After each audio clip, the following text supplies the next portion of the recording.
On va prendre une nouvelle approche par les méthodes agiles et les sprints. Bonjour, c'est Christian de Vision 6D. On va, par le biais d'une démo, regarder ce que Microsoft a introduit comme nouveaux outils dans MS Project pour les méthodes agiles. Allez, c'est parti.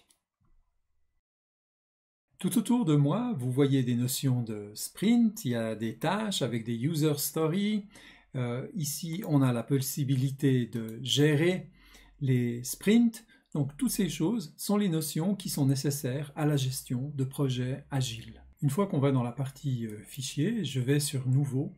On voit ici apparaître des nouveaux modèles. On a un modèle pour le sprint et puis ici, projet en cascade ou waterfall. Je vais lancer la création d'un projet avec le nouveau modèle en utilisant la partie sprint. Donc en revenant ici, on va voir maintenant qu'on peut introduire des tâches depuis ce panneau qui se trouve là devant. Voilà, donc ici sur la barre des tâches, ici tout en haut, on voit qu'on a un nouvel onglet qui s'appelle Sprint.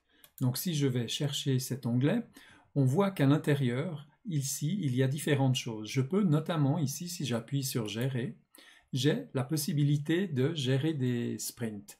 On voit que ici, par défaut, il y en a 3 de définis et que leur durée par défaut, ici en bas, elle est de 2 semaines. Je ne vais pas approfondir cette partie, je vais l'utiliser telle qu'elle. Je vais ajouter une tâche qui, dans le démarrage de mon projet, c'est l'initiation. Je vais également ajouter d'autres tâches. J'ai donc ajouté des tâches, comme vous pouvez le voir ici. Le but, c'est pas d'entrer dans le détail, mais ce que je veux vous montrer maintenant, c'est ici, ce qui est la feuille de tableau des tâches. Ici, vous voyez que chaque tâche se retrouve ici. Ici, on voit si elle est déjà attribuée à un sprint ou pas. Ici, il y a des durées, j'ai mis des durées. Et puis ici, on peut voir l'état de la carte des tâches, à savoir, pour le moment, elles sont toutes dans un état où ça n'a pas encore démarré. Ici, le nom de la ressource, je peux l'ajouter. Et puis, on retrouve ici l'information de la tâche récapitulative. Voilà, je vais passer maintenant dans la partie planification qui se trouve ici. Il s'agit de dire quelle tâche sera réalisée lors de quel sprint. Dans le cadre de ce projet, je dis que aussi l'initiation, la proposition de projet et puis l'approbation du projet, c'est en fait le premier sprint. Ensuite de ça, dans le sprint 2, c'est là qu'on va avoir une séance de planification dans laquelle on va déterminer qu'est-ce qu'on réalise. Alors je vais garder ça de manière très très simple en disant que on réalise les user stories 1, 2, 3 et puis ensuite on va faire une revue de ce qui a été réalisé. Une fois que ça c'est fait, on va passer au sprint numéro 3 et comme le précédent, on va commencer par planifier et puis ensuite on a un certain nombre de user stories dont on se met d'accord qu'on va arriver à les réaliser dans ce sprint. Ensuite, on passe à une session de revue. Vous voyez qu'il me reste encore un certain nombre de user stories. Ça va m'obliger à créer un nouveau sprint. Je vais donc maintenant ajouter un sprint ici. Début du sprint le 14 octobre. Ça me convient tout à fait pour une durée de 2 semaines. Je prépare le sprint 4 comme les précédents. Et nous avons la particularité de faire le premier déploiement.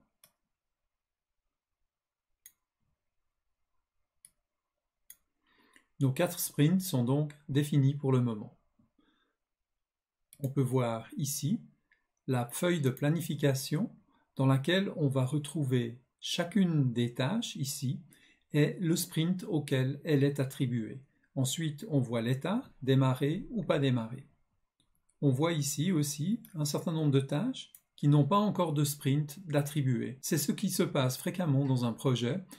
Je suis maintenant dans le sprint courant. Donc on voit que dans le sprint courant, on trouve nos 3 premières tâches, à savoir l'initiation, la proposition de projet et l'approbation du projet. Nous sommes au début du mois de septembre. On voit que les prochaines tâches à réaliser, c'est l'initiation. Donc, on peut ici glisser l'initiation et la proposition de projet comme étant les prochaines tâches. Après un certain temps, l'initiation a démarré et on peut dire que c'est en cours de route, ainsi que la proposition de projet. On a effectué nos travaux, l'initiation est terminée et la proposition de projet est également terminée. La prochaine chose qui devrait arriver, c'est l'approbation du projet. Vous voyez ici que lorsqu'une tâche est achevée, on a un checkmark ici qui montre que la tâche est achevée.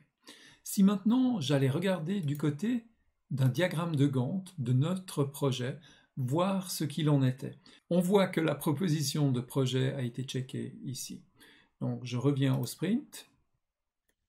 On a enfin la réunion dans laquelle le projet va être approuvé. On va admettre que ce projet, après sa réunion, est approuvé. Donc on peut dire que cette tâche est également achevée. Nous allons maintenant ajouter des ressources à ce projet. Donc je viens ici sur les ressources et vous voyez ici ajouter des ressources. On peut ajouter des ressources de type Active Directory ou à partir d'un carnet d'adresses. Ensuite, en dessous, on retrouve ici les trois types de ressources. Ressources de travail, qui est ce que je vais utiliser. Donc ce seront des ressources humaines. Et ensuite, il y a les consommables ici ou des ressources de type coût. Ces deux dernières, je ne vais pas les utiliser dans cette démonstration. Donc je passe aux ressources de travail. Dans le tableau des ressources, ici, vous voyez que j'ai créé plusieurs ressources. J'ai créé ce qui s'appelle un Product Owner, un Scrum Master et 3 membres de l'équipe de développement. Voilà, j'ai ajouté des ressources ici à mes tâches. Vous voyez qu'ici, on trouve le Product Owner. Pour se souvenir, le Product Owner, ça peut être quelqu'un en interne ou ça peut être votre client.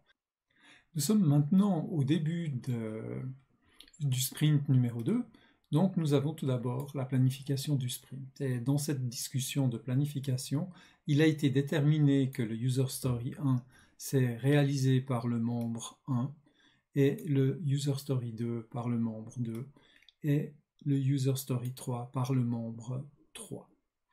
Donc on a ces tâches qui sont en progrès. Donc comme le planning a été réalisé pour le sprint, on peut dire que cette partie est achevée. Chacun travaille à sa tâche. Donc on admet maintenant que le User Story 1, 2 et 3 sont terminés. Ce qu'il reste à faire, c'est d'effectuer la revue. Donc la revue est réalisée, elle, par l'ensemble des membres. Donc nous allons dire que chacune de ces ressources est affectée à cette tâche.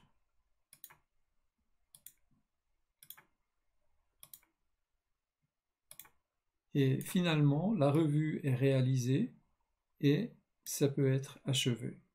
Avec cela, nous avons l'ensemble du sprint numéro 2 qui a été réalisé. Nous allons maintenant aller voir le résultat du travail qui est déjà effectué, ici dans la partie des rapports. Ici, on a un certain nombre de tableaux de bord. Dans l'avancement, il y a ce qui s'appelle le burn down. Ça permet de voir quelles tâches ont été réalisées et quel est le rythme auquel les tâches ont été effectuées. Un autre rapport qui peut être intéressant, c'est le tableau des tâches qui nous permet de voir l'état du sprint actuel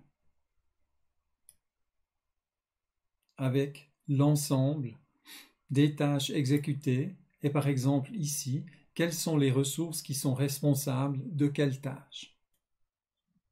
La démo vous a donné un avant-goût de ce que propose MS Project pour gérer les méthodes agiles et puis les sprints. Il y aura d'autres vidéos pour s'initier vraiment à la méthodologie agile et puis des vidéos dans lesquelles on va montrer comment on réalise réellement un projet agile. En attendant, vous avez apprécié, like. Vous pouvez vous inscrire à la chaîne Vision 6D. Pour moi, c'est toujours un plaisir de se retrouver pour des prochaines vidéos. Allez, à tout bientôt. Ciao, ciao.